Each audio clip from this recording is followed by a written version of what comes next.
Synapse is a connection between two neurons, one called presynaptic, one called postsynaptic, by which there is a neurotransmission are passing from the presynaptic to postsynaptic.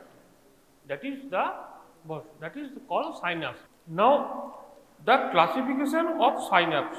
কত ধরনের synapse হয়? Axonic হয়, axodendritic হয়, and the axonal হয়। axodendritic মানে অ্যাক্সনের সঙ্গে dendron, axonic মানে হচ্ছে অ্যাক্সনের সঙ্গে অ্যাক্সন, পড়েছিলাম তো আগের দিন নার্ভাস স্ট্রাকচারে, পড়েছি তো আমি পড়ানো হয়েছিল। অ্যান্ড দ্য axosomatic মানে হচ্ছে অ্যাক্সনের সঙ্গে সোমার connection. That is the three type of তোর সাইনাপস ইজ দেয়ার, ঠিক আছে। And chemically synapse is of three type. First হচ্ছে তোর ইলেকট্রিক্যাল, দু নম্বর হচ্ছে কেমিক্যাল, থার্ড হচ্ছে কনজয়েন্ট। কনজয়েন্ট মানে হচ্ছে they have both properties of electrical and chemical, দুটো প্রপার্টিসই আছে। দুটোর মধ্যে ডিফারেন্স কি আছে? ইলেকট্রিক্যাল আর কেমিক্যালের মধ্যে, ইলেকট্রিক আর কেমিক্যালের মধ্যে হচ্ছে ইলেকট্রিক আর ফাস্ট। ইলেকট্রিক মানে হচ্ছে fast, but they are short lasting, অল্পক্ষণ থাকে। But chemical they are slow, but they are long lasting. One difference. Second difference, electrical are only situated in our CNS where the fast conduction requires, but in all other system it is chemical. Perfect example is the neuromuscular junction where acetylcholine is secreted, act on muscarinic and nicotine receptors. So all the skeletal muscle all are chemical, and electrical is only in the CNS. In electrical, what happened? A small number of vesicle that is attached with the presynaptic membrane, and there is a formation of pore in the presynaptic membrane. তাহলে presynaptic membrane কি হচ্ছে? একটা ছোট পোর তৈরি হচ্ছে। From in this pore, the electrical activity come from presynaptic to postsynaptic. So obviously it is fast, okay, but in chemical there is a তোর numerous process, সেটা আমি কেমিক্যালটা তোর পরে বলছি। বাট ইলেকট্রিক্যাল জাস্ট তোর সাইনাপটিক ভেসিকলগুলো প্রিসাইনাপটিক মেমব্রেনে লাগলো, there is a formation of pore in the presynaptic membrane, and the electrical activity come directly from the presynaptic to postsynaptic. That is the as easy as it is, okay, and that is found in the CNS. Now structure of the CNS, structure of the CNS এ কি থাকবে? কি জানিস যে আগে থেকে পড়ানো হয়েছিল? That is the presynaptic membrane and in the postsynaptic membrane, okay. presynaptic membrane কি থাকবে? তোর মাইটোকন্ড্রিয়া থাকবে, আর থাকবে হচ্ছে গ্রানুলস থাকবে, granule containing neurotransmitter, and this is post, and in between pre and post there is a called synaptic cleft. synaptic cleft এ কি থাকে? synaptic cleft এ থাকে হচ্ছে তোর there is a area called dense area. dense area তে কি জমা থাকে? this contain the neuro তোর কি বলবো chemical like neurotransmitter like acetylcholine, like তোর glutamate, like GABA, like this all chemical are from secretion of presynaptic membrane, they enter into the in the synaptic cleft. Cleft means in between two,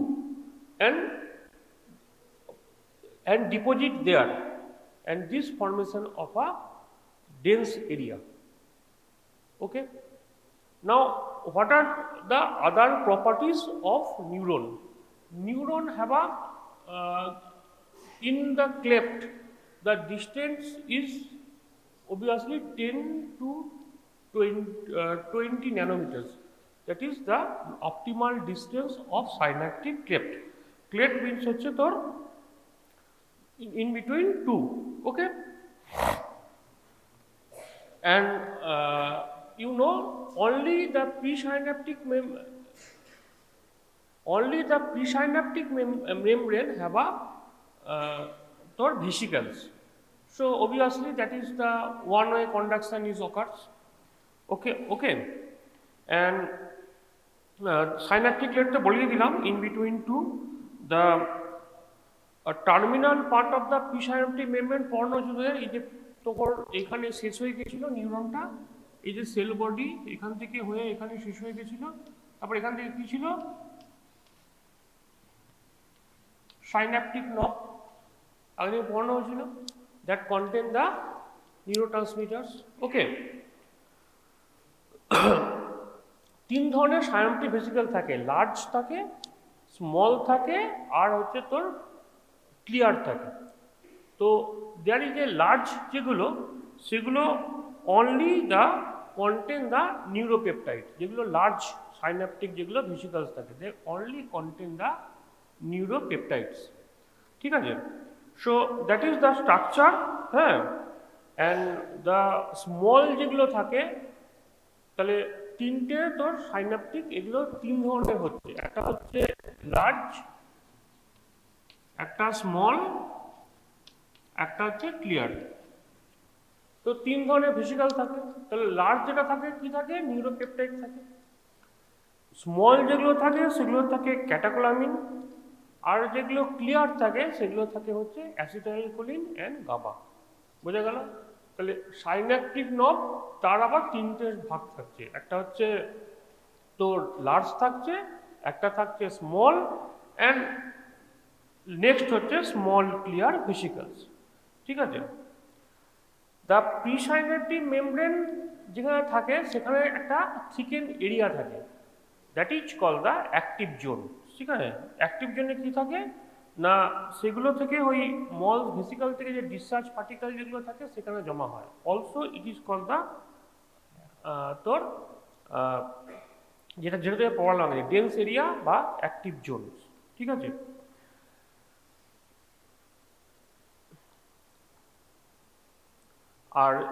আর কি থাকে, আর এখানে তোর থাকে কিছু তোর normal particles থাকে, like ক্যাম্প মানে হচ্ছে সেল অ্যাডহেশন মলিকুল।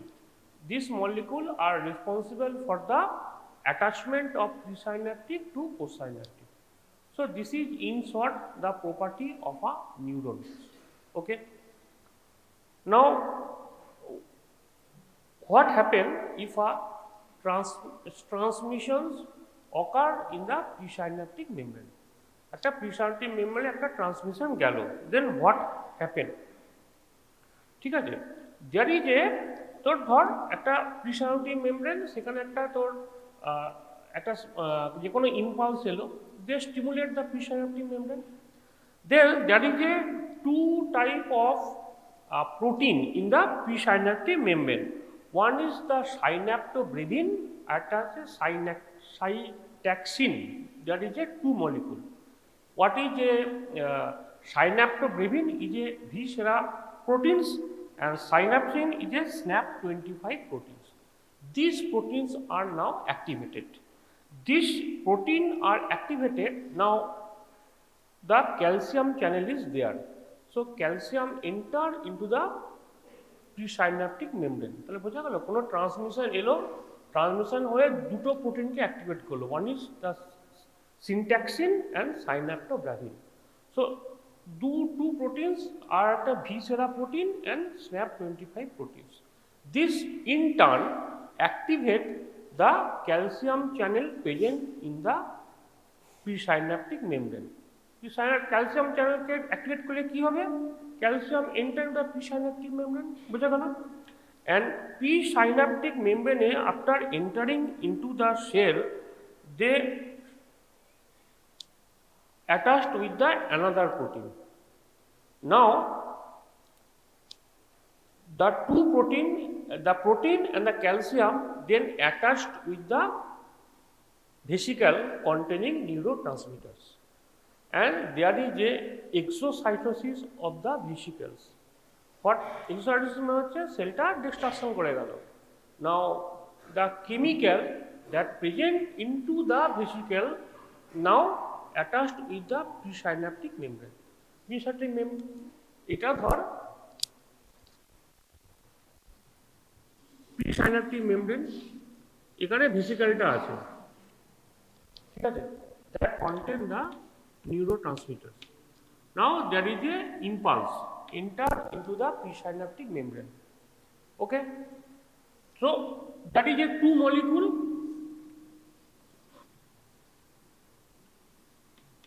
synaptobremin,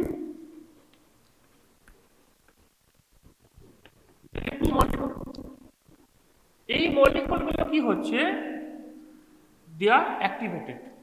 অ্যাক্টিভেশনে কি হচ্ছে, এখানে তোর আছে ক্যালসিয়াম চ্যানেলস।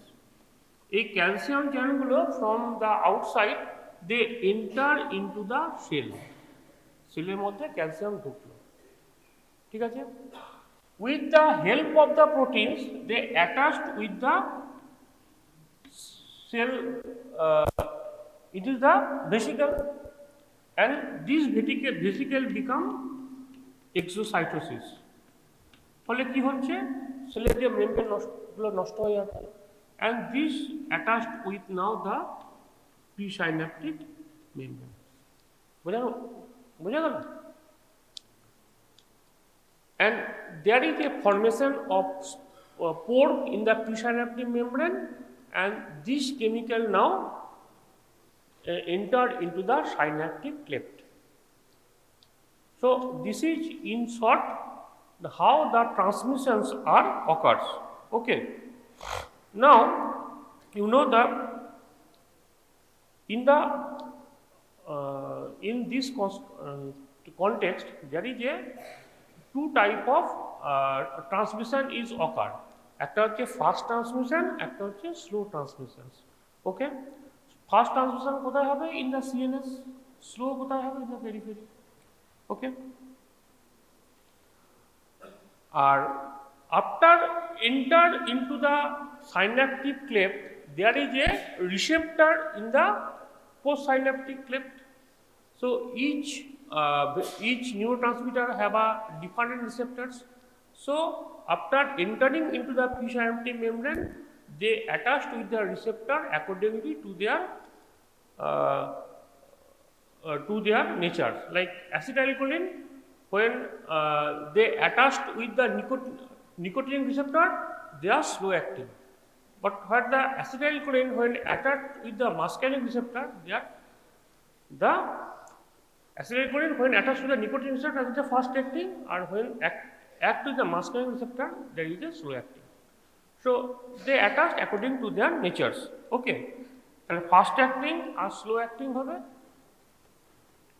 তাহলে কি হলো গোটা প্রসেসটা, in short the action potential when reached to the presynaptic membrane, and the presynaptic membrane, that is the receptors in the postsynaptic membrane, and postsynaptic membrane are stimulated, and ultimately they produce the excitatory or inhibitory in natures, whatever may requires.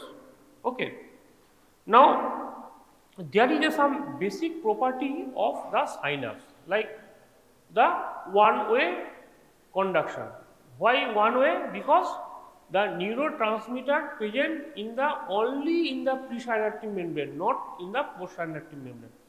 So as the presynaptic membrane only contain the neurotransmitter, so neurotransmission only occur from pre to post, not post to pre. So there is only the one-way conduction is occurs. Okay. Second হচ্ছে synaptic delay. What is synaptic delay? তোরা পড়েছিলি যখন দেখবি, যেমন হচ্ছে ধর নিজার্কের হচ্ছে তোর L4, জানিস তোর L4 L5 হচ্ছে নিজার্কের ইয়ে। তো এটা ধর একটা স্পাইনাল কর্ড, এটা ধর L4, আর এটা ধর নিজার্কের রিসেপ্টর। তাহলে কি হচ্ছে, নিজার্কের হচ্ছে ফাইবার যেগুলো সেটা হচ্ছে 1A ফাইবার, ঠিক আছে। তাহলে 1A ফাইবার তাহলে গেল অ্যাপারেন্ট, সেখানে গিয়ে তৈরি করলো এখানে, সেখান থেকে তৈরি হয়ে গেল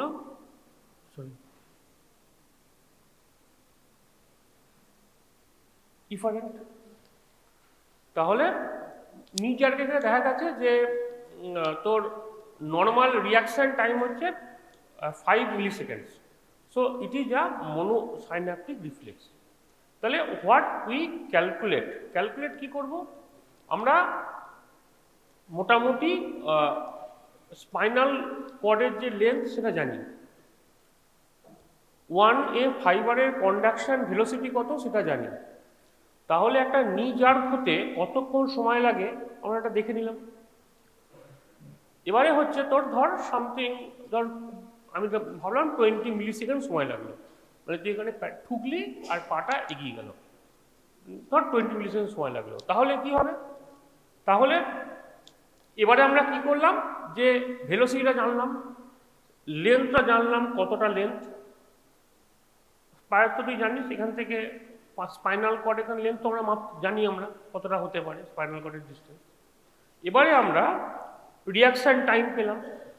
রিয়াকশান টাইম হচ্ছে দু রকম, একটা হচ্ছে সেন্ট্রাল ডিলে, একটা পেরিফেরাল ডিলে। সেন্ট্রাল ডিলে মানে হচ্ছে এইখানে হতে যেটা সময় লাগে সেন্ট্রাল ডিলে, আর এটা হতে সময় লাগে সেটা হচ্ছে পেরিফেরাল ডিলে। তাহলে মোট টাইম থেকে সেন্ট্রাল ডিলেটা বাদ দিয়ে দিলাম, তাহলে আমাদের পড়ে রইল the peripheral delay. And peripheral delay, it is the delay we can calculate, and if it is like 5 in between 5, that is called the monosynaptic reflex. So we can calculate the synaptic delay from a neurons. বুঝা গেল? Next হচ্ছে law of convergence and divergence. What is the convergence and divergence? Convergence মানে হচ্ছে তোর এই একটা post neuron, and there is A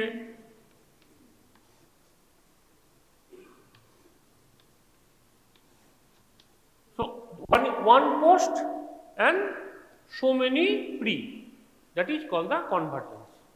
And what about divergence? এটা sell, এটা ধর অ্যাকশন, আগে যেটা পড়ালাম রে, এখান থেকে তোর নার্ভ বেরিয়েছে, and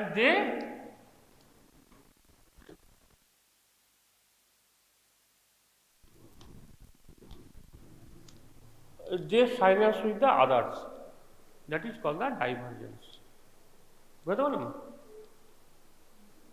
যখন একটা নার্ভ থাকবে চারিদিক থেকে পি আসছে, that is called the convergence. আর ডাইভার্জেন্স মানে হচ্ছে একটাই নিউরন থাকবে, they project 3 or 4, and 3 or 4 projection they synapse with the others, that is called the divergence. Okay, now what about the excitatory post synaptic potentials? Excitatory মানে sell excited হচ্ছে, তাই তো? ধর একটা সেলে তোর নর্মাল চার্জ কত হতে পারে? They are negatively charged. All cells are negatively charged. এটা নিয়ে কোনো কনফিউশন নেই তো। সো এবারে হচ্ছে তোর আমাদের একটা নিউরো ট্রান্সমিটার যে enter into the presynaptic membrane গেল, and they stimulate the cell. তাহলে সেলকে স্টিমুলেট করলো, ধর -70 ছিল, হ্যাঁ, সেখান থেকে ধর -50 বা 40 হলো, তাহলে কি হলো, দেখি পজিটিভ, মাইনাস থেকে পজিটিভ হয়ে গেল, তাহলে পজিটিভ তো পজিটিভলি হলো। এবারে কি হচ্ছে, তাহলে সেল তোর পজিটিভ হচ্ছে। কিভাবে হচ্ছে না, যখন কোনো সেল এক্সাইটেড হবে, they are negatively charged, but they can attract the sodium, তাই না?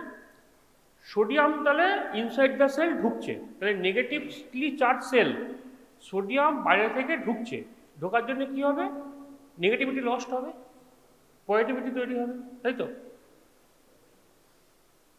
সেলটা নেগেটিভ হয়ে আছে, বাইরে থেকে সোডিয়াম ঢুকছে, তাহলে সোডিয়াম মানে ঢুকছে মানে কি, তার মানে পজিটিভ আয়ন ঢুকছে, তার মানে যদি তার আমি ধরে নিলাম তার 70 মিলিভোল্ট তার সেলের মধ্যে এখন তার অ্যাকশন মানে তার চার্জ, তাহলে কি হবে, চার্জটা আস্তে আস্তে কমতে শুরু করবে, 70 থেকে 60 হবে, 40 হবে, 30 হবে, তাহলে সোডিয়াম ঢুকে গেল, তাহলে সেল থেকে কে বেরোবে, পটাশিয়াম, সোডিয়াম ঢুকছে পটাশিয়াম বেরোবে তো। এবারে কি হচ্ছে, তুই দেখ সোডিয়াম ঢুকছে কি জন্যে, একটা হচ্ছে two reason, because of concentration gradient and electrical gradient. Inside the cell sodium কম পটাশিয়াম বেশি, তাহলে কনসেন্ট্রেশন ফেভার করছে ঢোকার জন্যে, প্লাস হচ্ছে নেগেটিভলি চার্জ সে পজিটিভকে ডাকছে। হয় তখন কি করবে, যখন ইনসাইড দ্য সেল তোর পজিটিভিটি বাড়তে শুরু করবে, তখন পটাশিয়াম বাইরে বেরোতে সৃষ্টি করবে to make the cell neutral or back to their resting membrane potential. পটাশিয়ামের সমস্যাটা কি হচ্ছে, আউটসাইড দ্য সেল কি হয়ে আছে, পজিটিভ হয়ে আছে, আউটসাইড দ্য সেল পজিটিভ হয়ে আছে, তাহলে পটাশিয়াম কি করছে, আউটসাইড দ্য সেল পটাশিয়াম কম, তাহলে পটাশিয়াম বেরোচ্ছে only favour of their concentration gradient, concentration বাইরে কম ভিতরে বেশি পটাশিয়াম বেরিয়ে যাচ্ছে, but it oppose by the তোর positivity, because outside positive potassium is also positive, so don't attract potassium, so there is a formation of the action potential or called the excitatory action potential. বুঝতে পারলাম how the action potential are generated?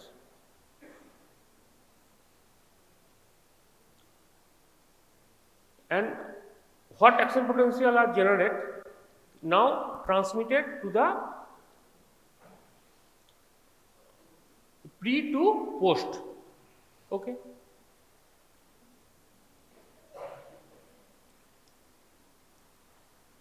so this is the excitatory তোর potential, ঠিক আছে। এবারে তোর এখানে দু ধরনের জিনিস থাকে, একটা হচ্ছে ইনোট্রপিক, একটা হচ্ছে মেটাট্রপিক, ঠিক আছে। That is a two type of তোর excitatory post action potential is there. What is called inotropic, what is called the metatropic. Inotropic যেগুলো আছে না, ইনোট্রপিক দে আর অ্যাসিটাইলকোলিন রিসেপ্টরস, ওকে। আর যারা তোর মেটাট্রপিক থাকে, metatropic all are the G protein couple receptors. তো that is যে excitatory, যেটা আমি তোকে পড়ালাম, that is a two type, একটা হচ্ছে ইনোট্রপিক, একটা হচ্ছে মেটাট্রপিক। ইনোট্রপিক যেগুলো share acetylcholine, so there receptor is the তোর muscarinic and nicotine receptors, where the metatropic they are G protein receptors, ঠিক আছে। এগুলোর আবার বিভিন্ন ভাগ আছে, যেমন হচ্ছে fast action potential, slow action potential, হ্যাঁ, আবার হচ্ছে তোর কি বল স্লো ইনহিবিটরি পোটেনশিয়াল, এগুলো ভাগ আছে, বিকজ এগুলো হচ্ছে রিসেপ্টরের উপর নির্ভর করে। যেমন হচ্ছে তোর বলছি যে যেগুলো স্লো অ্যান্ড ফাস্ট, তো বললাম না, ফাস্ট কখন হচ্ছে, যখন অ্যাসিটাইলকোলিন লাগছে নিকোটিন রিসেপ্টরের উপর। স্লো কখন হচ্ছে, স্লো হচ্ছে যখন অ্যাসিটাইলকোলিন লাগছে মাস্কারিন রিসেপ্টরের উপর। And what is the slow, এটা হচ্ছে excitatory. All about inhibitory, inhibitory that is a two type, একটা হচ্ছে স্লো টাইপ আর একটা হচ্ছে লেট স্লো টাইপ। একটা স্লো টাইপ যেগুলো আর late slow type, they are also depend. যেমন হচ্ছে late slow type, they are receptors is the GnRH, gonadotropin releasing hormone, আর স্লো যেগুলো সেগুলো হচ্ছে dopamine. So this is the type of the action potential which are generated, okay. What is the inhibitory action potentials? এক্সাইটেডে কি বললাম, all about the sodium potassium, এটাই উল্টে দেয় ইন দ্য ইনহিবিটরি। ইনহিবিটরি কি আছে, that is the chloride and potassium. এখানে কি ঢুকছিল? সোডিয়াম। ইনহিবিটরিতে কি ঢুকবে? ক্লোরাইড। ক্লোরাইড ঢুকলে কি হবে? অলরেডি সেলটা 70 মিলিভোল্ট হয়ে আছে, ক্লোরাইড আয়ন বাইরে থেকে ঢুকছে, সে কি করবে? সে আরও ওকে নেগেটিভিটি থেকে নিয়ে চলে যাবে। অ্যান্ড যে নেগেটিভিটি থেকে নিয়ে যাবে, potassium cannot help because of the concentration gradient only favor the potassium, but not the electrical gradient. But chloride ion enter into the cells, so cells are from more negative and they take away the cell from their action potentials, so that is called the inhibitory. তাহলে excited হচ্ছে sodium potassium আর inhibitory হচ্ছে chloride and potassium. ঠিক আছে। নাও the প্রিসাইন্যাপটিক ইনহিবিশনস। প্রিসাইন্যাপটিক ইনহিবিশনস হচ্ছে that is A most common হচ্ছে র্যানসো cell ইনহিবিশনস। ঠিক আছে, এটা পরীক্ষার সময় কিন্তু শর্ট নোট করে, ঠিক আছে, ওটা কিন্তু করতে হবে। হ্যাঁ, এখানে কি হচ্ছে? inhibitions, these cells inhibition only occur in your CNS because মনে কর ধর কারোর সঙ্গে কারো একটা তোর ঝামেলা হলো, হ্যাঁ, তখন কি মনে হয় যে ওকে তোর এখনই মেরে দিই, হ্যাঁ, কিন্তু আলটিমেট কেউ মারে না। So this excitation always in our brain, but somehow we can control the excitation by the mechanism of this, that is called the inhibitions. ঠিক আছে, প্রিসাইন্যাপটিক ইনহিবিশনস। একটা ধরে বললাম যে আগের যে টপিকটা যেটা বললাম by potassium and chlorides. Potassium যেগুলো ক্লোরাইড যেগুলো ঢুকছে in by GABA A, and potassium all are released from the cell, it is due to the GABA B. So this receptor from potassium and chlorides are occurs. Okay, now what about the presynaptic তোর facilitations? Because it facilitates, মানে হচ্ছে তোর এখানে কি হচ্ছে, একটা ইন্টারনিউরন থাকছে। ইন্টারনিউরন কি করছে? ইন্টারনিউরন সেখানে তোর একটা সেরোটোনিন এসে লাগছে। সেরোটোনিন কি করছে? ইন্টারনিউরনকে স্টিমুলেট করছে। সেই ইন্টারনিউরন কি করছে? আবার যে মেন নিউরন সেটাকে স্টিমুলেট করছে। That is call the presynaptic facilitations. Okay, now the Renshaw cell inhibitions, it is occur in the anterior horn cell. Okay, এটা কিন্তু পরীক্ষার সময় শর্ট নোট আসে। হ্যাঁ, পরীক্ষায় তোদের এটা পরীক্ষার শর্ট নোট আসবে কিন্তু, ঠিক আছে।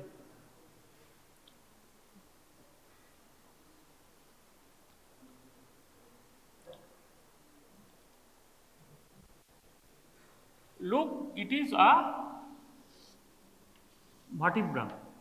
Now if think it is a muscles. Okay, muscle, every muscle there is a two type of muscles. One is called the agonist, one is called antagonist. Okay, now we try to flex our biceps. ঠিক আছে, so biceps কে করলে কি হবে?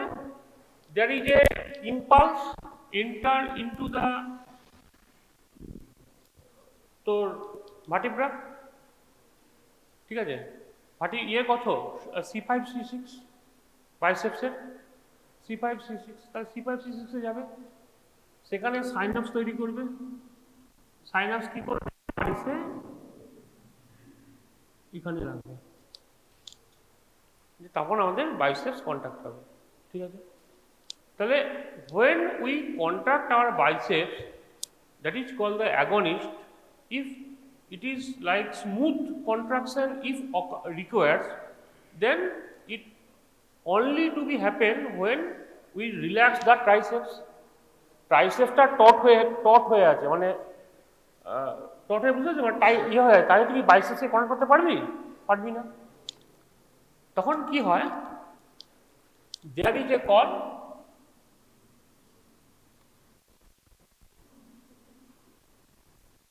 a neuron called Golgi neuron. তাহলে এটা positive, এটাও positive. Contact চাইছে বাইসেপসে, তাহলে এটা পজিটিভ চাইছে, এও পজিটিভ দিচ্ছে। This positive makes it more negative. And from Golgi tendon organ there is a in the antagonist muscle.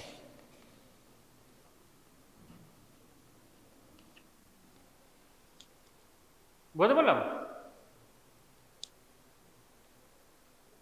নর্মালে কি হচ্ছে, মনোসাইন্যাপটিক রিফ্লেক্সে একটা অ্যাফারেন্ট ফাইবার থাকছে, একটা ওখানে গিয়ে সাইনাপস তৈরি করছে, সেন্ট্রাল সাইনাপস, সেখান থেকে একটা ইফারেন্ট ফাইবার যাচ্ছে, ইফারেন্ট ফাইবারটা যাচ্ছে মাসেলে। এটাই তো নর্মাল সাইনাপস, তাই তো হচ্ছে। এখন আমি বাইসেপটা কন্ট্যাক্ট করতে চাইছি, তাহলে বাইসেপটা যদি আমি কন্ট্যাক্ট করতে যাই, it is only possible if the triceps are relaxed. ট্রাইসেপসকে রিল্যাক্স করতে হবে আমাকে। ট্রাইসেপসের রিল্যাক্সটা কে করবে? আমি তো ট্রাইসেপসের দিকে তাকাচ্ছি না, আমি তো বাইসেপটা রিল্যাক্স, আমি জাস্ট কন্ট্যাক্ট করছি। তখন হচ্ছে there is a interneuron call Golgi neuron. সে কি করে, সে তোর ওই যে সাইনাপস যেখানে আছে আমাদের C5 বা C6 ভার্টিব্রা, সেখানে গিয়ে ও অলরেডি বসে আছে। যখনই তুই বাইসেপস কন্ট্যাক্ট করবি, ও কি করবে, ও যখন বাইসেপসকে স্টিমুলাস দেবে, তেমনি ও গলগি যে ইন্টারনিউরন আছে ওকেও স্টিমুলেট করবে। Golgi stimulate, that is the inhibitory nature. তাহলে গলগি স্টিমুলেট করলে কি হবে, সে নেগেটিভ ফিডব্যাক দেবে, বিকজ ইনহিবিটরি নেগেটিভ ফিডব্যাক কাকে দেবে, ট্রাইসেপস। তাহলে কি হচ্ছে, বাইসেপস কন্ট্যাক্ট করলো আর ট্রাইসেপসটা রিল্যাক্স হয়ে গেল। So we can achieve a smooth contractions. এখন যদি আমাদের ট্রাইসেপসটা টাইট হয়ে থাকে, ধর কোনো একটা হাতে আমার আঘাত লেগেছে ট্রাইসেপস সাইডে, সেখানে তুই এত সহজে হাতটাকে প্লেস করতে পারবি না, বিকজ ট্রাইসেপস থেকে বাধা দেবে, টাইট টট হয়ে থাকবে। That is call the Golgi interneuron inhibitions. বুঝতে পারলাম? Now last topics, that is the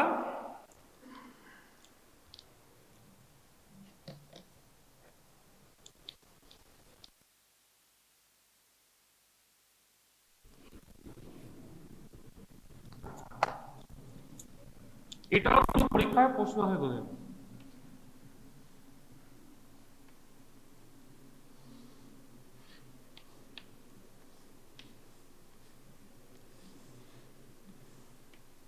ধর এটা এক্স, এটা ওয়াই, দুটো নিউরন সেখানে আছে,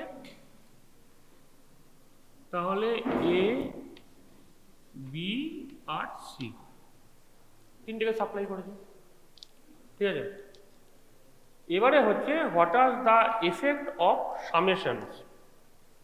তোরা যখন নার্ভের প্রপার্টিতে পড়েছিলি যে all or none law, what is the all or none law? মানে হচ্ছে when a stimulus reaches a threshold level, then only it can stimulate the nerve বা muscles, তাই না? এবারে তুই কি করলি, x কে একটা সাব অপটিমাল স্টিমুলাস দিলি, তাহলে কি হবে, there is a no contraction of A and B। এবারে তুই এক্স কে বাদ দিয়ে দিলি, এবার তুই ওয়াই কে স্টিমুলেট করলি, অলরেডি আর sub optimum stimuli, not a threshold stimuli. তাহলে কি হবে, বিও হলো না, সিও হলো না, sub optimum stimuli, how it can to generate the action potentials, তাই না? But now you give x and y sub optimum stimuli in a just the same time, x R y কে দুটোকেই দিচ্ছিস দ্য সেম টাইমে দিচ্ছিস, দুটোই কিন্তু sub optimum stimuli. তাহলে কি হবে? নাও B R A negative, no response, C negative, no response, but there is a response from B, because the two sub-optimum stimuli, when they accumulate, they can produce a threshold stimuli, that is called the summation. পরীক্ষার সময় কিন্তু এই summation এগুলো সব কিন্তু পরীক্ষার সময় সব পরীক্ষাতেই প্রশ্ন আসে। ঠিক আছে, তো বোঝাতে বললাম হোয়াট ইজ দ্য সামেশন। কি রে,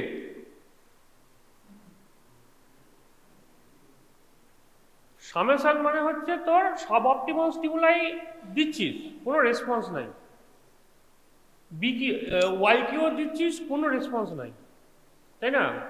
কিন্তু মানে কি, তুই একটা মাঝখানে বসে আছিস, ঠিক আছে, তোর দুদিকে দুজন বন্ধু আছে পরীক্ষার সময়, ঠিক আছে, এ একবার খোঁচালো প্রশ্নটা বল, তুই কোনো রেসপন্স করলি না, হ্যাঁ, তারপর তো বাঁ ধারে যে বন্ধুটা বসে আছে লেফট সাইডে, সেও তোকে খোঁচালো, একবার তুই প্রশ্নটা জানিস, তাতেও তুই কোনো রেসপন্স করলি না, আবার দুজনে যে খোঁজা শুরু করলো, তখন you can get the sometime, হ্যাঁ, ঠিক হোক ভুল হোক কিছু একটা অ্যান্সার বললো, so that is the we can get, that is call the summation, ঠিক আছে। নাও দ্য occlusion,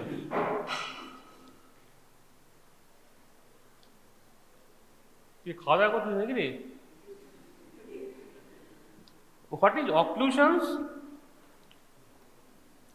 তুই দ্বিতীয় সিনারিও দেখ, এক্স আর ওয়াই দুটোকেই তুই থ্রেশহোল্ড স্টিমুলাই দিচ্ছিস, ঠিক আছে, তাহলে এক্স কে তুই থ্রেশহোল্ড স্টিমুলাই দিচ্ছিস, থ্রেশহোল্ড মানে হচ্ছে the stimuli that can generate the action potential, তাহলে কি হবে, এ আর বি দুটোই জেনারেট হবে, ওকে। ওয়াই কে তুই স্টিমুলাস দিচ্ছিস, তাহলে কি হবে, ইন্ডিভিজুয়ালি কিন্তু একসঙ্গে নয়, তাহলে বি আর সি দুটোই জেনারেট হবে, ঠিক তো? তুই এখন থ্রেশহোল্ড স্টিমুলাই দিচ্ছিস, থ্রেশহোল্ড, তাহলে দুটোই এক্সাইটেড হবে। এবার তুই কি হচ্ছে, এক্স আর ওয়াই দুটোকেই তুই একসঙ্গে থ্রেশহোল্ড স্টিমুলাই দিচ্ছিস, দেখা যাবে এ বি আর সি তিনটেই কিন্তু response will B the same, কিন্তু হিসাব মতো কি হওয়া উচিত ছিল, সামেশন অনুযায়ী অনেক বেশি হওয়া উচিত ছিল, তাই না? বিকজ দুটো তুই থ্রেশহোল্ড স্টিমুলাই একসঙ্গে অ্যাপ্লাই করেছিস, response will be, we can get the more, but it seems that the response of X A B C will be the same. So somehow the excitation are there is a occlusion of the excess stimuli. So that is called the occlusions. What is summation and now what is the occlusions? Okay. Now what is called the sublaminar fringe effect? What is the sublaminar fringe effect? Sublaminar fringe effect হচ্ছে তুই x বা Y দুটোকে তুই একটা sub optimal stimuli দিলি, ঠিক আছে, so that is no response, but if we give the second stimuli within a certain period of time, then we can generate a action potential of X or Y. That is called the sublaminar fringe effect. বুঝতে পারলাম?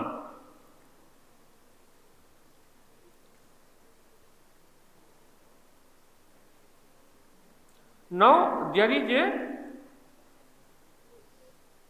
2 or 3 things like postsynaptic potentiation, habituation, sensitization and long term potentiation.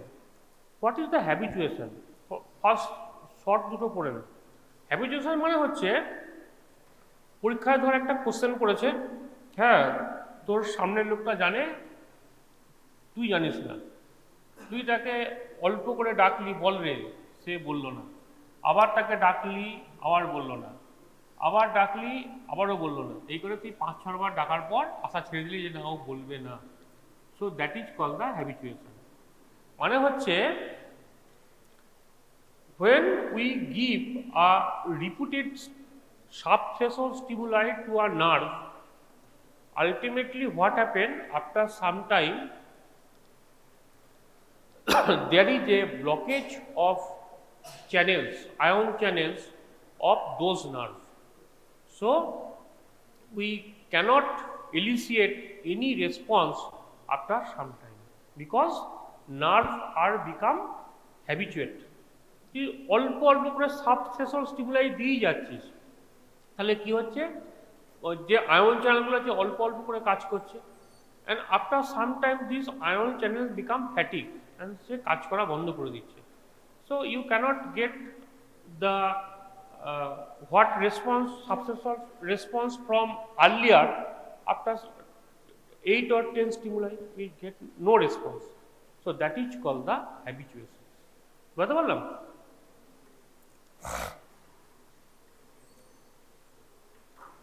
What is called sensitization? Sensitization means হচ্ছে when we give a subthreshold stimuli paired with a painful stimuli, and now we can get a more higher response to our nerve. That is called the sensitization. মানে হচ্ছে একটা toxic stimuli তার সঙ্গে একটা সাবথ্রেশহোল্ড যদি মিলিয়ে একসঙ্গে দিচ্ছিস। সাবথ্রেশহোল্ড স্টিমুলাই তো কোনো রেসপন্স পাওয়ার কথা নয়, because they cannot elicit any response, but when we paired it with a noxious stimuli, we can get the higher response. So that is called the sensitization. Okay, what is called post-tetanic contractions? When we give a noxious stimuli to a nerve, okay, so there is a brief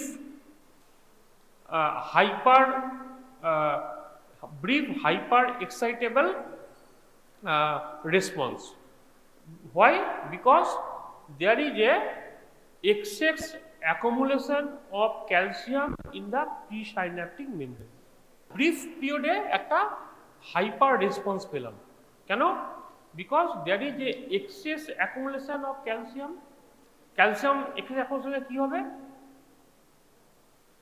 The exocytosis of the synaptic vesicles, more and more synaptic chemical are in the presynaptic membrane into the synaptic cleft and attached with the postsynaptic receptors and produce a brief period of contractions. বুঝা গেল? তারপর কি হয়, একটা হয়ে যাওয়ার পর একটা হচ্ছে এক্সোসাইটোসিস, তার উল্টোটা কি, এন্ডোসাইটোসিস। তাহলে যখন সাইনাপটিক ভেসিকেলগুলো তোর রিলিজ হয়ে গেল, দিস মানে কেমিক্যালগুলো, তো সাইনাপটিক ভেসিকেলগুলো কী হয়, আফটার দ্য এন্ডোসাইটোসিস হয়, and they fill with the chemical again, and they ultimately reach their original position for the and waiting for the next impulse. বুঝা গেল? মানে after over the action is over, there is a endocytosis of the vesicles, and endocytosis detach from the presynaptic membrane and they filled with the chemicals and reach their original positions. Okay, now there is a called long-term potentiations. What is called the long-term potentiation? Long-term potentiation হচ্ছে আগের যেটা পড়েছিলাম তোকে in the post-tetanic potentiation R long-term potentiation পার্থক্য হচ্ছে এখানেও calcium জমা হয়। তোর long-term তো পোটেনশিয়েশনে ক্যালসিয়ামটা জমা হয় in the post synaptic membrane, where in the post-ethnic contraction calciums are accumulated in the pre-synaptic membrane. এই দুটো কিন্তু পরীক্ষার সময় প্রচুর কনফিউশন তৈরি করে কোথায় ক্যালসিয়ামটা জমা হয়। তাহলে post-ethnic calcium accumulate in the pre-synaptic membrane, R in the long-term potentiation calcium are accumulate in the তোর post neuron. Okay, and there is a two proteins that call the AMPA receptors and the NMDA receptors. When cell membrane or action potential are enter into the post, the AMPA receptor become activated, and these AMPA receptors just bring the NMDA receptors. ঠিক আছে, and there is a also, and so NMDA receptor and calcium enter into the post synaptic. বোঝা গেল? তাহলে there is a two protein called AMPA and NMDA. AMPA responsible for the early, and when the more and more amount of AMPA receptor in the post, they bring the NMDA receptor and the calcium channel are open, and this calcium are entered into the post synaptic membrane. ঠিক আছে, so there is a excess amount of calciums. Okay, and you know there is a others ion like nitrous oxides, and all are in the to have their actions. Okay, now what is the long term depressions? এখানে হচ্ছে তোর long term depression মানে আগে তোর পোটেনসিয়েশন করতো, এটা তোর long term depression করছে। পোটেনসিয়েশন হচ্ছে থ্রু ক্যালসিয়ামস, আর ডিপ্রেশন হচ্ছে তোর GLU R2 যে সাব ইউনিট থাকে, এটা কি করে, এটা হচ্ছে তোর আগেরটা কি করেছিলাম তোর এক্সাইট লং টার্ম পোটেনসিয়েশন কে করছে, AMPA রিসেপ্টরস। তাহলে GLU R2 রিসেপ্টর কি করছে, they somehow block the AMPA রিসেপ্টরস। AMPA আসতে পারছে না, বাট AMPA যদি না আসে তাহলে ও NMDA কে আসতে দেবে না। NMDA না এলে কি হবে, তোর calcium entering into the post synaptic membrane হবে না। So there is a long term depression. Okay, so this is the in short the synapse. সাইন্যাপসে পরীক্ষার সময় যেগুলো পড়ে, একটা হচ্ছে তোর গলগি সেল ইনহিবিশনস পড়ে, and there is a summation, occlusion, sublaminar fringe effect পড়ে পরীক্ষার সময়, আর একটা কি পড়ে তোর লং টার্ম পোটেনসিয়েশন। এই কটা পরীক্ষার সময় কিন্তু শর্ট নোট পড়ে। এই গোটা চ্যাপ্টার থেকে এই জিনিসটা ভালো করে পড়বি। অবভিয়াসলি এখন এত বড় হয়ে গেছিস, এখন আর সাইন্যাপসের তো স্ট্রাকচার তো পড়বে না, পড়বে যেগুলো সেগুলো হচ্ছে ওই ছবি এঁকে যেগুলো summation, occlusion and subliminal fringe effect. তোকে পরীক্ষায় প্রশ্ন করবে, you have to write a diagram, because without diagram you cannot explain in the word what is the occlusion, what is the তোর summation, and what the subliminal fringe effect. Also it is true in case of Golgi body interneuron, because and the তোর র্যানসো sell inhibition. র্যানসো sell inhibition মানে হচ্ছে তোর এখানে র্যানসো sell হচ্ছে একটা anterior horn sell. এবারে কি হচ্ছে, তুই ওই যে বললাম এটা সেল,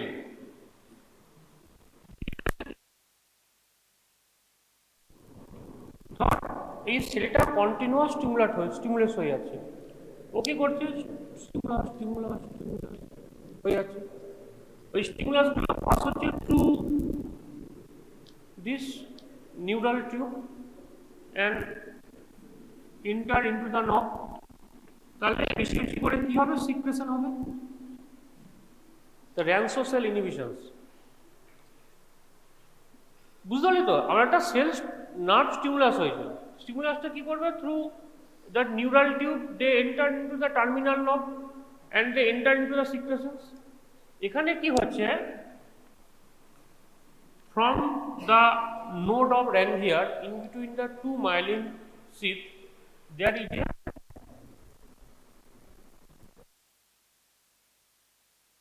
ঠিক আছে, তাহলে এটা কি হবে পজিটিভ, এটা যখন পজিটিভ এটা পজিটিভ থাকবে, ঠিক আছে।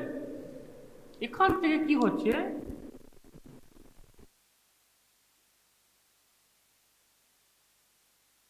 connections between this and the cell body, they are the negative।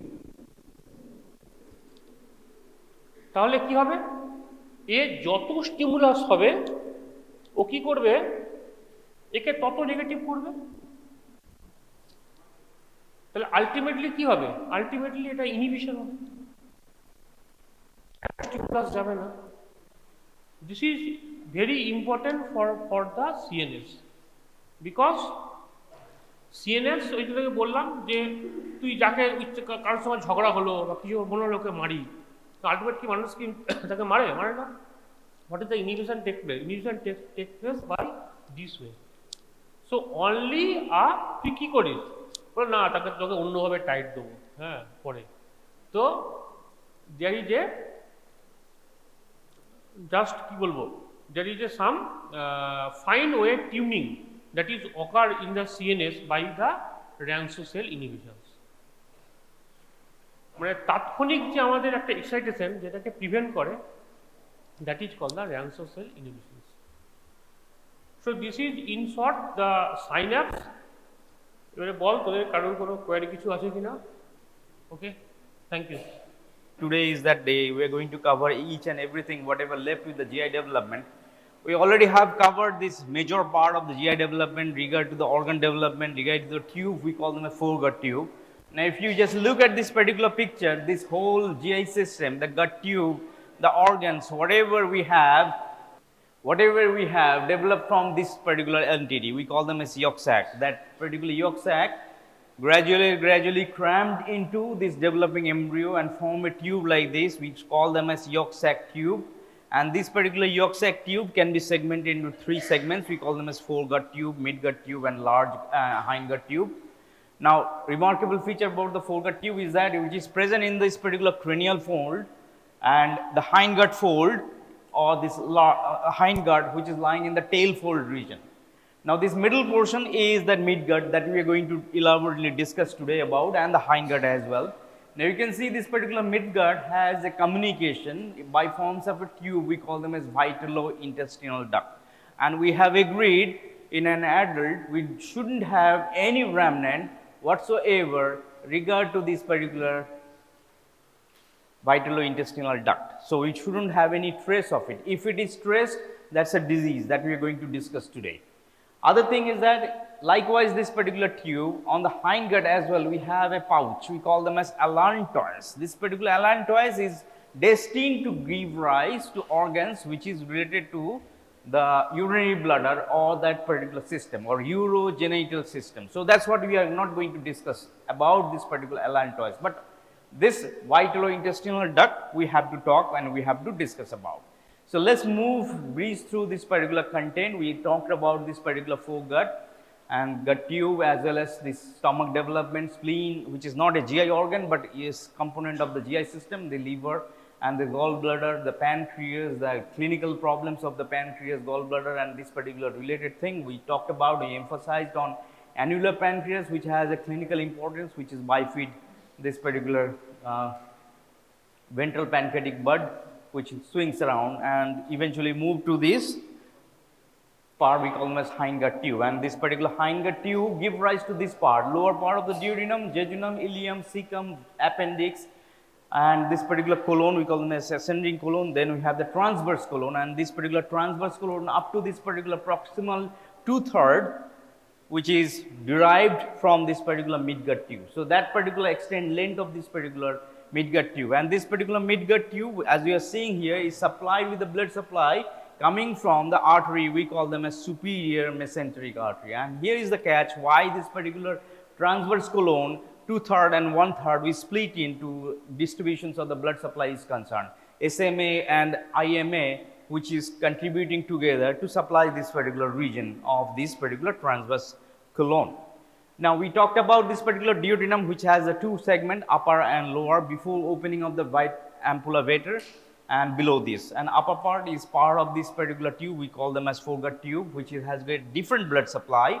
The lower part below this particular ampulla vater is coming from this particular midgut tube, has a different blood supply. SMA and celiac trunk together supplying, and always there is a communications or miscommunication between them could have happened, lead to this particular errors of the GI tube. We call them as duodenal atresia, which is very common, which can lead to this particular vascular event leading to these particular errors of gut atresias. We talked about it. Now we are moving to this particular entire tube of this particular thing. Now rest of this particular gut tube or midgut tube, which is starting from this particular duodenum and ending on the transverse colon and the proximal 2/3 of that, that entire length of this particular gut tube develops from this particular tube. We call this particular tube as primary intestinal loop. So in short, we call them as PIL, primary intestinal loop. Now how this particular primary intestinal loop looks like? It looks like U. You can see that it looks like U shape. Now this particular primary intestinal loop is pierced by the artery which is supplying to it. That means SMA. This particular red thing is the superior mesenteric artery which is supplying this PIL. Now as it is piercing, making an axis which is running in the middle of the U, this particular primary intestinal loop can be divided into two halves. One is above, one is below. So this is above loop and this is below loop. Now if it is above loop, we can call them as cephalic loop, which is close to the head. And if it is the bottom of this particular U, we can call them as caudal, which is going to this particular tail end.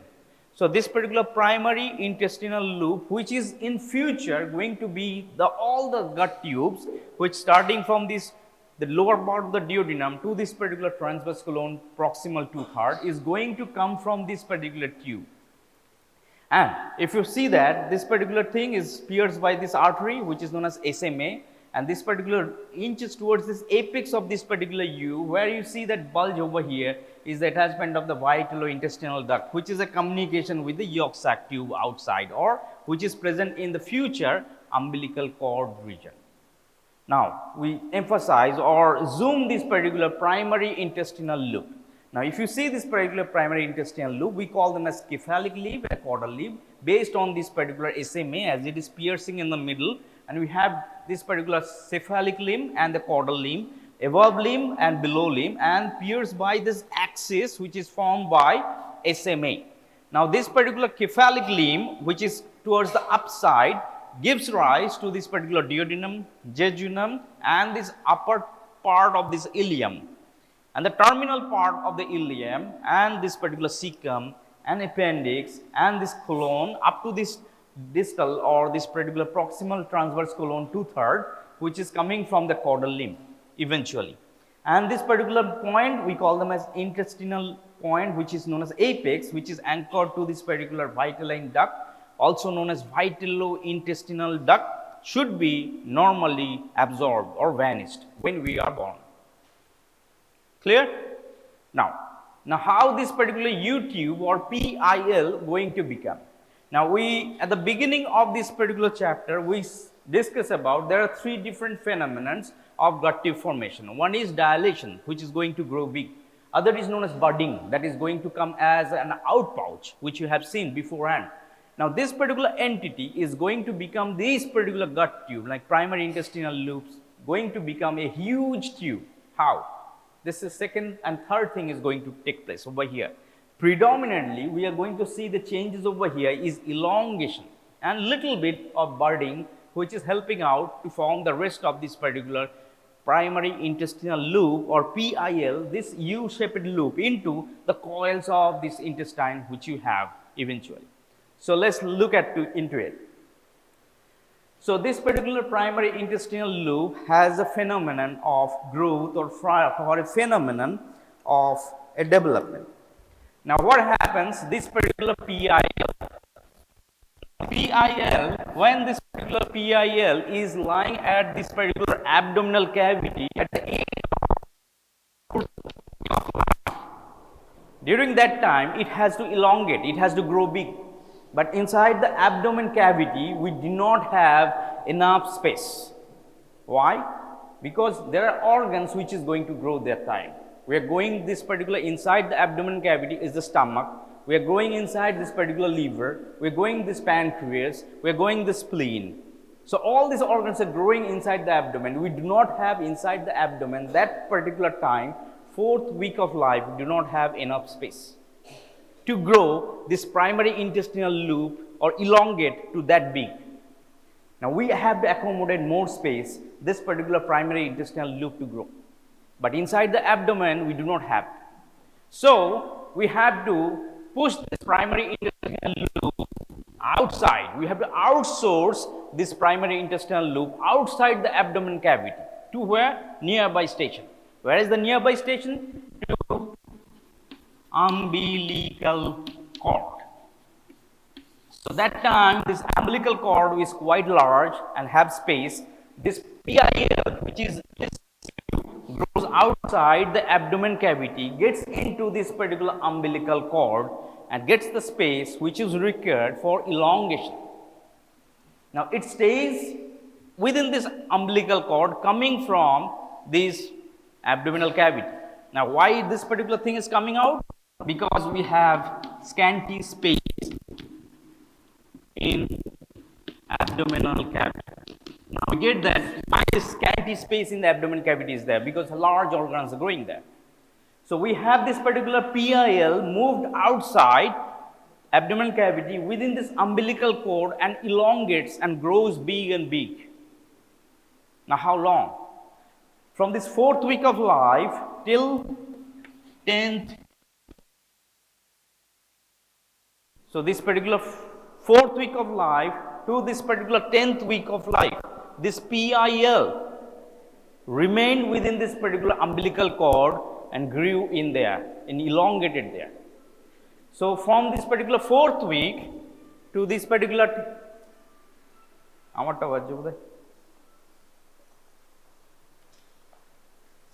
leave it. From this particular 4th week of life to this particular 10th week of life, PIL grew into this umbilical cord. Now what happens after 10 weeks? Now by this time embryo becomes 10 weeks of age, this abdomen becomes elongated. So this abdomen of this embryo is fully formed and gets much more space at that time. So when it becomes 10 weeks of age, this embryo, we get this particular abdominal space required, gets it there. Then this particular PIL, whatsoever it grew within this particular 6 weeks of time, within this particular umbilical cord, it can move back into this particular abdominal cavity. So this PIL has a weird way of growing. So during this particular high time, as the space was less, it has to be moving outside the abdominal cavity, and it grew at the particular time from 4 weeks to this particular 10 week time, grew at this particular space. We call this particular space where this growth of this particular in between this time is going on is called as umbilical cord. That time we have the space. After 10 weeks inside the abdomen cavity, we get back the space which is required to accommodate that particular coils of intestine. Then this particular coils of intestine, which had been developed from this primary intestinal loop, moves back to this particular point. Now whole thing of this particular going out and moving back is kind of phenomenon. We call this as herniation. Now this particular herniation is physiological herniation. Now why it is physiological herniation? Because it happens to every individual and it is a temporary and it is there to accommodate the growth there. So that's why this particular physiological herniation of this particular midgut tube or PIL, of this particular PIL, we call them as physiological herniation of midgut loop or PIL. So this is the whole story of development of this particular umbilical cord, PIL within this particular umbilical cord and going out. So again to summarize. So this particular gut tube we call them as primary intestinal loop. This particular primary intestinal loop is going to become this particular midgut loop, the entire length of this particular gut tube. So this is what we pierced by this SMA. Now this particular tube has to elongate. It never had enough space that particular time during 4th week of time to grow inside the abdomen cavity. It has to move out. Where it is moving out, this along with this artery, it is moving outside into a space we call them as umbilical cord. It stays and grows within this umbilical cord till 10 week of life. At the 10 week of life, we get this particular abdominal cavity space back. Then this particular PIL moves back into this particular umbilical cord and this particular into this particular abdominal cavity and covers this particular whole thing. Now, this is the one part of the story of this particular movement of this particular gut tube or PIL. So it moves up and gets back.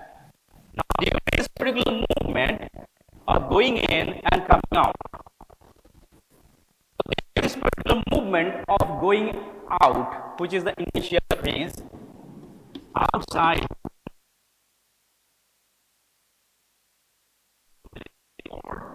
during that movement, when it is going out to umbilical cord from the abdominal cavity, it makes a rotation. So it makes a rotation of 90 degree. So this PIL makes a rotation of 90 degree to a direction which is known as anti-clockwise.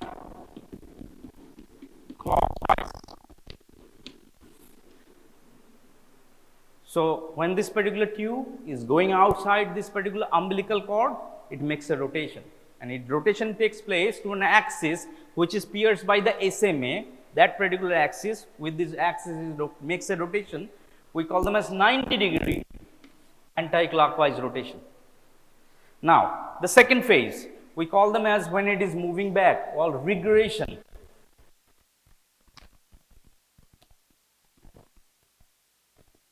So regression means it is from the umbilical cord.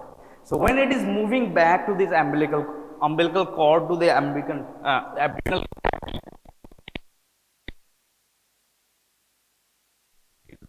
axis is 180 degree, and the direction is anti-clockwise. Join it together, bring the whole phenomenon of physiological herniation of midgut loop or PIL, we get a 270 degree rotation anti-clockwise, and along with the axis of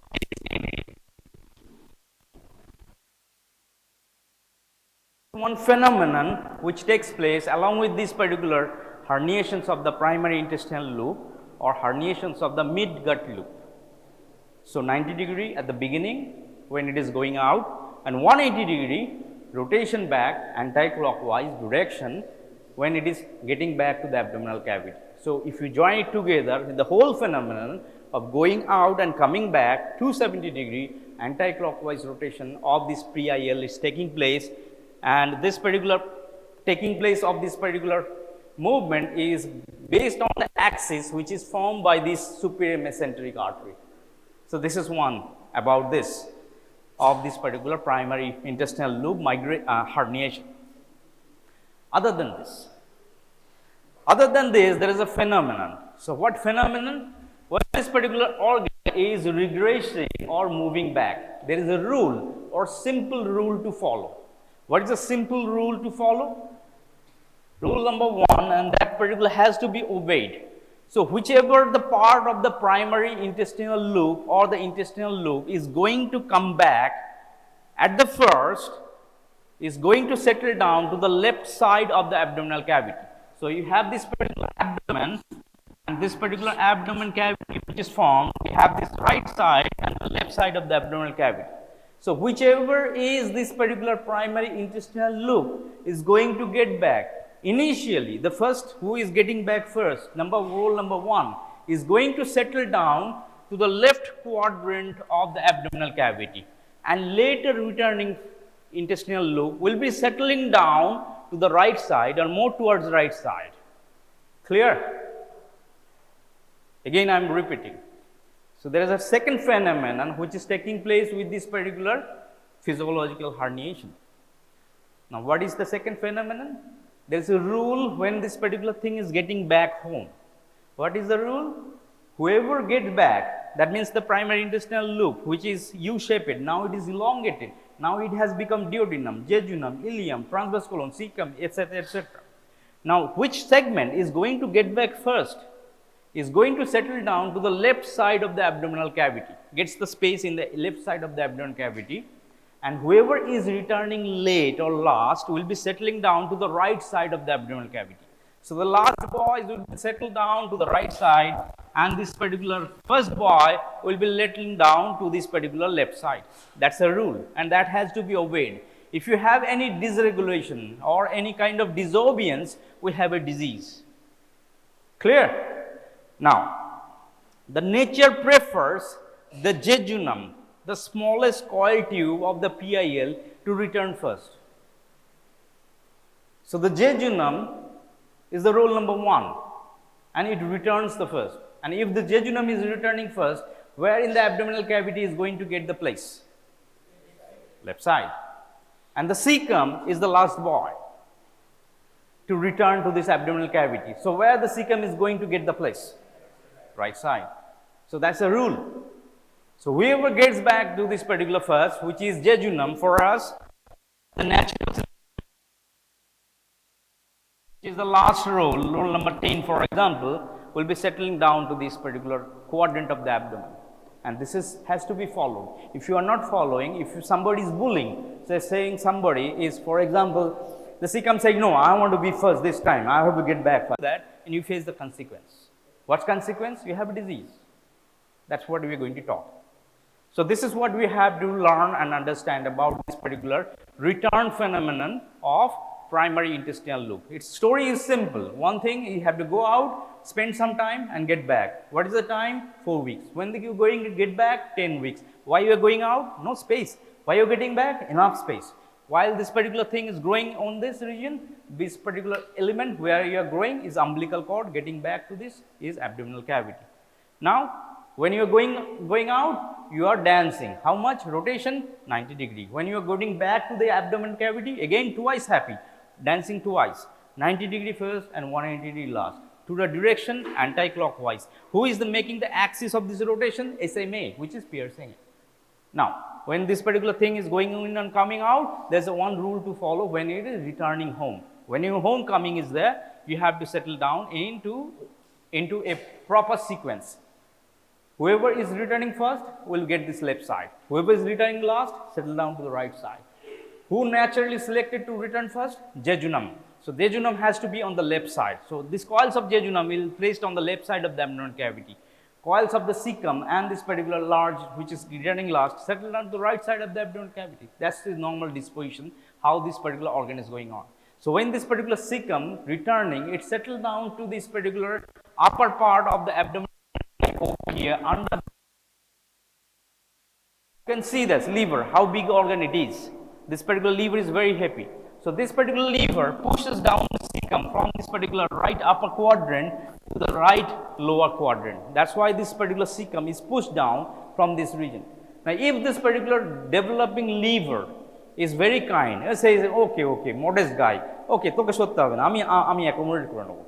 So then that time cecum do not move, remains in under this particular liver. We call this particular positions of the liver is subhepatic cecum, which is kind of a trouble in case of the diagnosis of acute appendicitis. So normally what happens if you have acute appendicitis? Pain in McBurney's point. Where is McBurney's point? Out down here. Now if you have this subhepatic cecum, which is below this liver, where the pain would be? High up. So which is kind of a puzzling thing. So unless until you know this particular normal thing which happens along with the abnormal thing which could also be happening, you may not be identifying the disease properly. So this is what we are saying about this particular movement of this particular rotations of the midgut. So this is the whole story that you have narrated. Midgut loop, anti-clockwise rotation along the axis, SMA 90 degree, and when you are returning back, it is again 180 degree. Together we get this particular rotation as 180 degree together, which is going on. So the rule is that when you returning first, the jejunum has to return, should be settling down to the left side. Now whichever is returning last will be settling down to the right side, which is returning loop more settles to the undergrowth. In this particular fashion is the cecum, because cecum is the last organ to return to this particular phenomenon. So this particular phenomenon of this particular rotation and particular moving out and the coming back, whole thing is known as physiological herniation of PIL or midgut loop, which comes as a short note. So we have to explain the whole thing, what you are saying here. Now you have known this particular thing, which is the normal thing, going out, coming back, whole thing, and then we have to talk about the diseases. If something is not going well with this particular phenomenon. Now as I am saying, this is temporary, physiological. So you guys coming from home, settling down to this Bolpur. Now you should be going back to your home, right? Now by any chance, you like this place very much. You want to settle down here. You do not want to go back there. Then what is going to happen? That's a disease. So that's what we are going to talk about. There are two diseases which is happening. So which is known as persistence of physiological herniation. That means it went out but never came back. And went out where? Umbilical cord, and stayed there. আমি এখানে ভালো আছি, অ্যাবডোমেনে ফিরবো না, খুব মারামারি, অনেক জায়গার অভাব, ও লিভার আছে, ও বড় বড় দাদা বাজে বাজে কথা বলে, I am happy here. So this return of this intestinal loop is not happening. We call them as persistence of physiological herniation. Now if this particular intestinal loop remains outside the abdominal cavity within this particular umbilical cord, and the kid is born like this particular phenomenon happens. You can see this particular whole thing, the intestinal loops is wrapped around the transparent membrane tugged with this particular umbilical cord. Now this particular transparent membrane which is coming over here along with this particular defect, we call them as omphalocele. So omphalocele is nothing but, in short, we call them as persistence of physiological herniation, where the gut tube moved out but never came back. So you came to Bolpur, never returned home. You stayed here, make living here and settle here. Now this particular phenomenon of settling down or persistence may be having a grave variety. What grave variety? This particular guy which has an even better shape. So if this particular individual born like this, intestinal loop outside and no abdominal cavity or nothing happened inside the abdomen, there is another more disease. That the grave variety, we call them as gastrointestinal. So where you can see this particular individual born with have no membrane covering, no anti-abdominal wall, this coils of intestine is exposed to the alkaline amniotic fluid and burned and charred. So this grave variety of the persistence of physiological herniation, we call them as gastrointestinal. Outside along with this umbilical cord bound with this, which is an aberration of normal phenomenon. What is that? So in a different way, in a twisted way, in a clinical way, they are asking about the physiological herniation of midgut loop. That's what you have to understand. And which phase of this particular physiological herniation went wrong, that's what you have to understand, that's what you have to answer. That return of Dragon never happened. Clear or not? And this particular thing, omphalocele, if it is a grave variety, we do not have any abdominal cavity over here, and neither this particular membrane which is covering here is there. This intestinal coils are exposed like this. We have this particular thing, we call them as gastrointestinal. So this particular thing, which is very grave variety, may be linked up with this particular chromosomal error of this particular like a different chromosomal errors, but this particular thing which is even grave varieties. This is something where this particular rotation defect is there. So other forms of defect which can also be also be happening. We call them as rotation defect. Now, what is rotation defect? Now, we mentioned about this particular amount of rotation and the directions of the rotation and amount of rotation. As I mentioned that. So, we have two phases of thing. One is 90-degree rotation anti-clockwise, and then we have the 180-degree anti-clockwise rotation. Now, 270-degree rotation that normally should be there. But if you have less rotation or the directions of these rotations is error, we have a problem, which is that we are going to talk. So, if you have the rotation 90-degree only anti-clockwise, the 180-degree rotation didn't take place. When it happens? When somebody bullies. So, what is the normal thing when this particular return happening? The jejunum should be getting back first. Now, if somebody like cecum saying, no, every time jejunum is getting back, I want to get back first. That's the thing when it happens, when this particular rotation never happens on the return phase. So, at that time, the cecum returns first. So, what happens if the cecum returns first? What's the rule? Whoever is returning first has to take this particular left side. So, this particular individual where this particular cecum return first, cecum in the transverse colon will be left sided.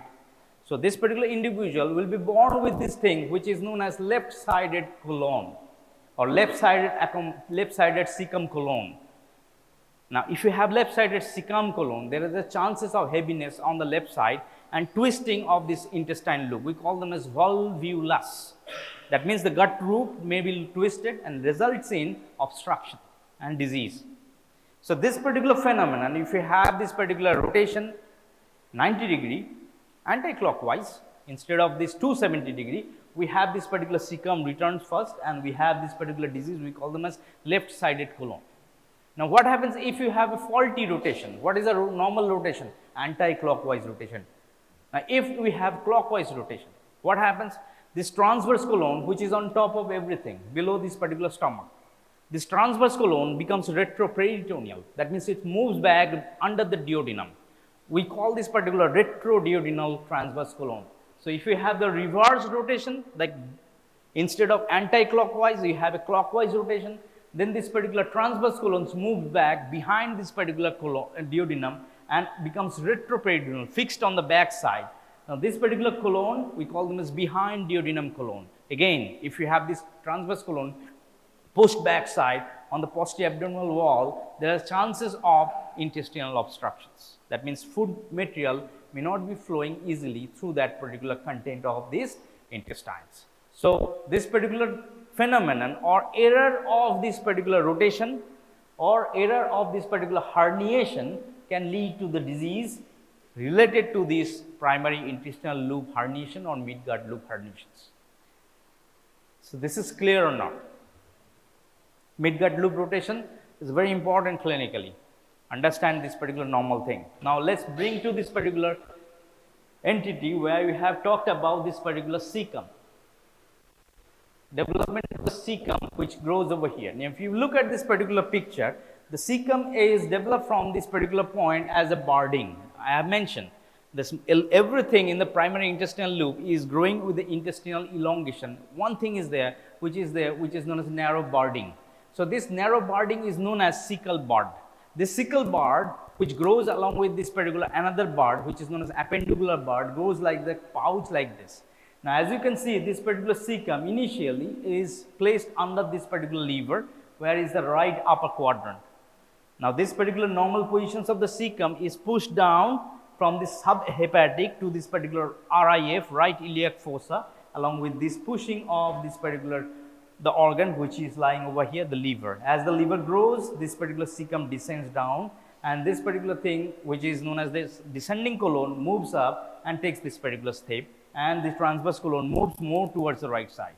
So, this particular cecum develops from this particular budding, we call them as cecal budding or cecal bud, and this particular cecal bud grows down as this particular the liver grows on this region and takes this particular RIF, right iliac fossa, which is the normal positions in adult we are seeing here. Now, if this particular lever is not pushing it down, the cecum may be present under this particular lever. We call them a subhepatic cecum. That's the most common positions of the cecum or most abnormal common positions of the cecum, which may be you should be considering if you are going to do surgery like appendicitis or anything which is related to this liver or gallbladder region. So, you have to keep this thing in mind before the surgery regard to this particular abnormal normal positions of the cecum. Now, as this particular rotation clockwise, anti-clockwise going out and this particular moving back of this PIL going on, this whole of this PIL is wrapped around by this mesentery. Now, this particular twisting and untwisting of this particular mesentery is going on as this particular loop is going out and coming back, resulting in this particular mesentery of this particular small intestine, some of it loses it. So, resulting in this particular, when this particular mesentery of this particular PIL gets back, there is some regression or shortening of the mesentery is there. So, only this particular small intestine which basically preserves this mesentery and which is fixed to this posterior abdominal wall, and this rest of the mesentery which is largely is absorbed. Say for example, this particular ascending colon and descending colon, whole of this particular mesentery on this is fixed on the posterior wall. This particular mesentery on this particular transverse colon is blended with this greater momentum.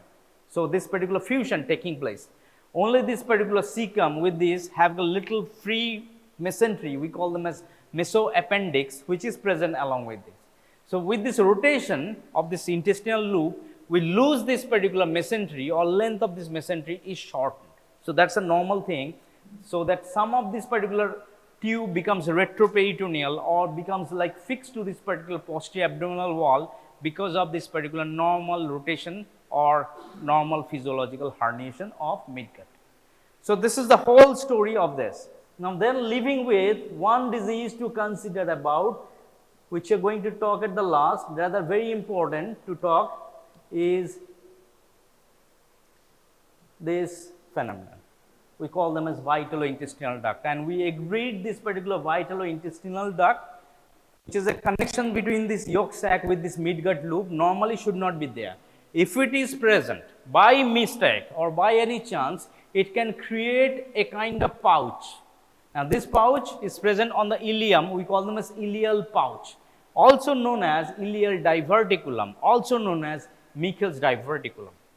So, what is Meckel's diverticulum or ileal pouch or this particular Meckel's diverticulum is that this is a persistent vitalointestinal duct, which normally should not be there. Now, if it is there, what harm it is there? The problem is that this particular vitalointestinal duct, if it is present as this remnant, we call them as Meckel's diverticulum, can mimic the clinical presentations of acute appendicitis if inflamed, and that very often happens. So, this particular Meckel's diverticulum, if it is inflamed, if it is diseased, can procure the similar clinical signs of acute appendicitis. So, patient present with this right iliac fossa pain, you press this McBurney's point, it is tender. You say, bang on, I got this. This is acute appendicitis, I am going to do surgery. You open the abdomen, you find the cecum, you find this appendix, it is normal, healthy. No sign of anything on any disease on it. And we find it surprising. We are saying this is acute appendicitis, we diagnose it clinically, confirmed, and again this appendix yet looks normal. So, we cut it and come out and discharge the patient. Again this patient comes back after a few months, same symptom. Doctor Babu, appendix to kete dilen, abar degun na ব্যথা হচ্ছে, তোমার মধ্যে আবার একটা appendix হয়েছে, আবার পেট কাটবে. Unless until you know this particular phenomenon, you keep on just like moving around. This could be the phenomenon, persistent Meckel's diverticulum. You have to look for it. When you are opening the abdomen, you have to look for it. Even if you are doing appendix surgery, you have to look for whether this Meckel's diverticulum is there or not. It's a rule of 2. 2% people have this Meckel's diverticulum normally present. It's 2 foot from this ileocecal valve, IC valve, this particular phenomenon which you are seeing here, and it's a 2 inch in length. So you have to look for this particular thing whenever you are going to do surgery on acute appendicitis. So you have to search for this particular cecum, 2 foot from this region, look for this, okay, clean, no mucus diverticulum, close it, come out. So this has to be a normal check for this doing surgery. So remnant of the vital intestinal duct is, that's what we're seeing here.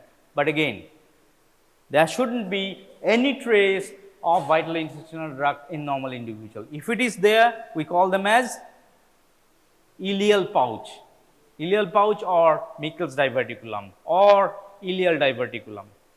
And if this ileal diverticulum is inflamed, diseased, may mimic clinical signs of acute appendicitis. How to find it? 2% people have it, 2 foot from the IC valve, ileocecal valve, and 2 inch in length. Now, this covers this particular whole of this particular small intestine, large intestine, and this particular part of this midgut. Now, we are leaving to this particular part, we call them as hindgut, which is rather easy, rather uneventful. We are only going to discuss about the formations of the rectum, and that's a content that we are going to cover. So, the hindgut. So, rest part of the gut is formed from this particular region. Now, you have to pay attention about these derivatives. If you just like pay attention out here, we are not going to miss anything. So, if you see that derivatives of the hindgut loop, that means this which is formed in the tail fold. So, what forms from this particular tail fold is that distal 1/3 of this transverse colon, then we have the descending colon, sigmoid colon, then we have this rectum, then it's anal canal. Now, on this anal canal, it's not entire length of anal canal is formed out here. So, we split this anal canal development into 2 parts, upper part and lower part. That's the point we are going to discuss.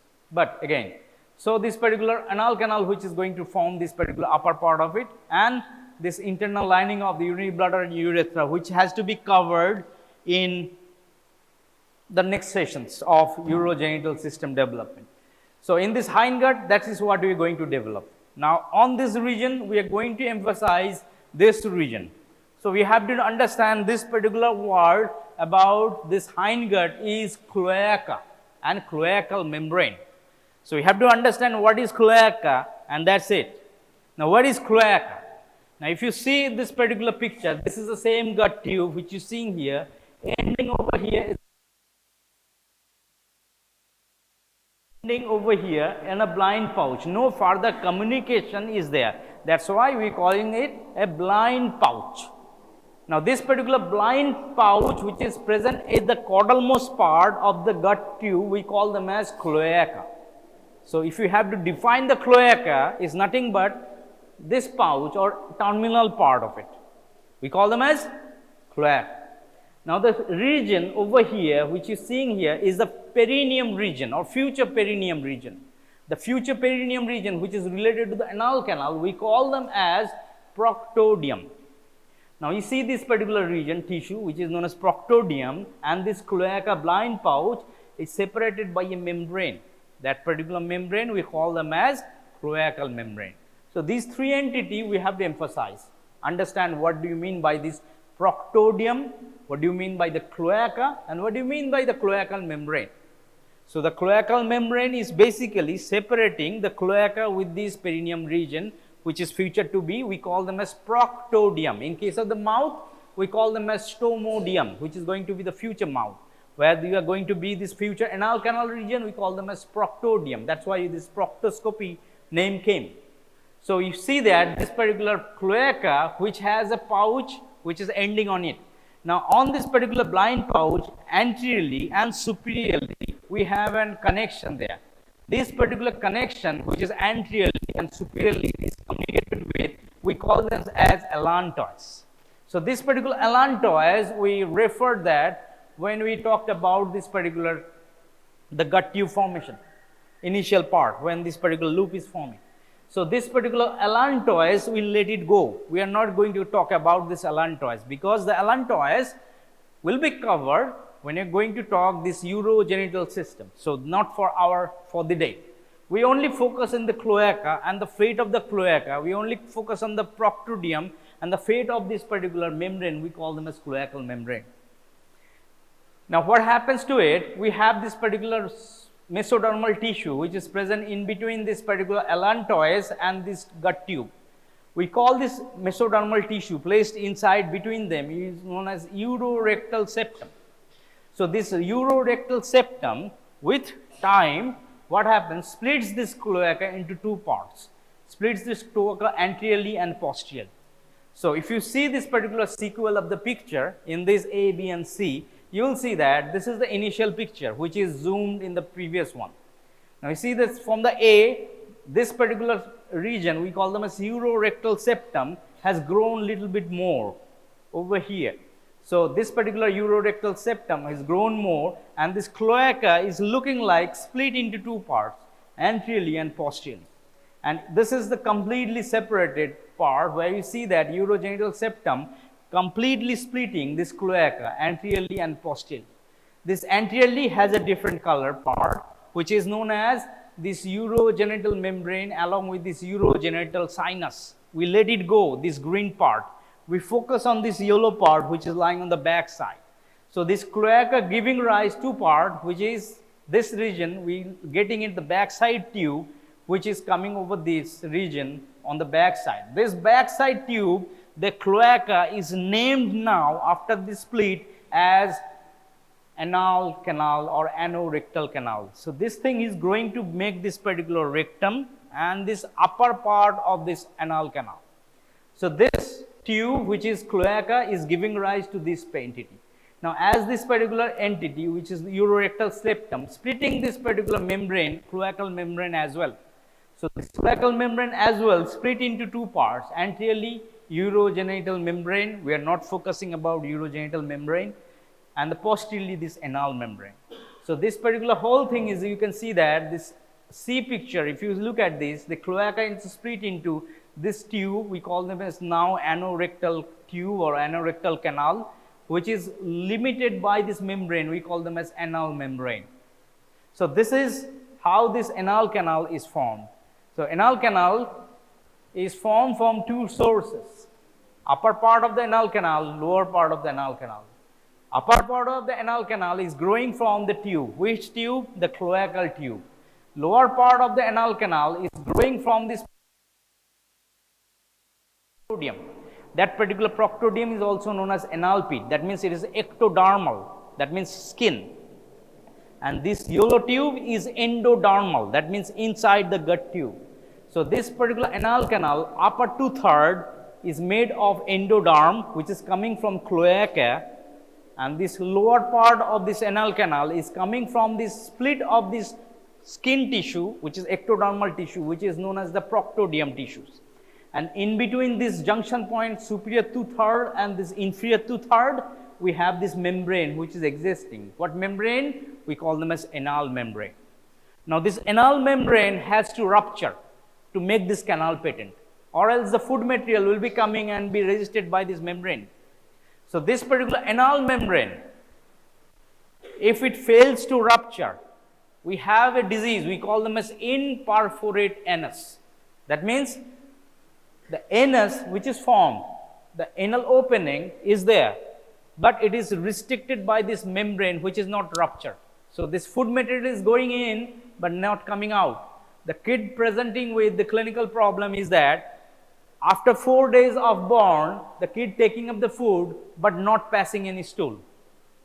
So that's the normal clinical presentation. And if you inspect it properly through the probe passing through this particular pit or anal pit, you will see that it's a blind pouch, it is not there, which is not communicating that. That particular condition, we call them as imperforate anus. So what happens with the imperforate anus? This anal membrane never ruptures. So this particular anorectal canal is not communicated with this anus opening or anus, and resulting in food material stacking over here, limited there. So no fecal matter is coming out.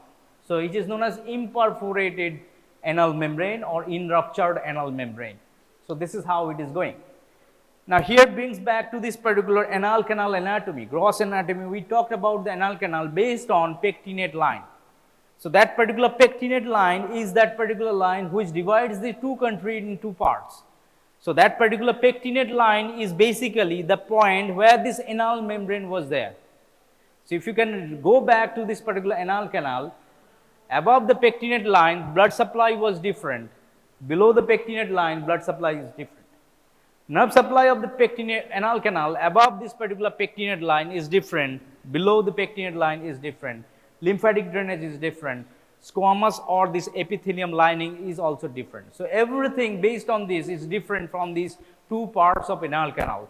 Above this particular pectinate line and below this pectinate line. This pectinate line is basically representing where this ectoderm meets with endoderm, which is the point where this membrane is placed. So this particular anal canal development, again very important, and this particular anal canal development is, again, you are not expecting these things to be given imperforate, like the straight question like imperforate anus. There will be clinical problem questions, as I am saying, kid born, 4 days, no passage of stool, anal canal is there, but ending on the blind pouch. So what is the problem with this kid? What developmental error in this individual, why this particular thing has happened? So explain it embryologically. So you have to explain this particular phenomenon based on clinical problems, based on how these particular clinical things are going in. So this is one thing related to this particular imperforate anus or lower gut. So nothing much on these things except this particular entity which I am just bypassing that. We call them as urorectal or rectovaginal fistula. This is what you are going to cover in this urogenital septum or urogenital organ development problem related to the hindgut, and this rationale of the different blood supply of the anal canal on two different regions, upper part and the lower part of anal canal. What do you mean by the pectinate line? What pectinate line embryologically represents, and what do you mean by this imperforate anus that we have to prepare? So this is what covers this entire developmental aspects of this gut or gut development. So to summarize, the entire thing about this gut development is you have to prepare these things very well regard to this particular whole thing about development of the stomach, curvature formation, omental bursa, rotations and the fate, development of the liver, hepatobiliary apparatus with these clinical problems related to that particular segment, which is very important, rather very, we have every chance of getting the questions on this professional, on this hepatobiliary anomalies with the diagram as I mentioned. Derivatives of the different guts, foregut, midgut and hindgut, derivatives of mesentery, transesophageal fistula, tracheoesophageal fistula, pancreas, annular pancreas, herniations of the midgut with the diagram, everything, and the errors of it, Meckel's diverticulum, omphalocele, etc., atresia, and a cloaca and anal canal development and imperforate anus. So these are the areas that you need to emphasize on to talk about, to learn about this particular thing. Prepare well,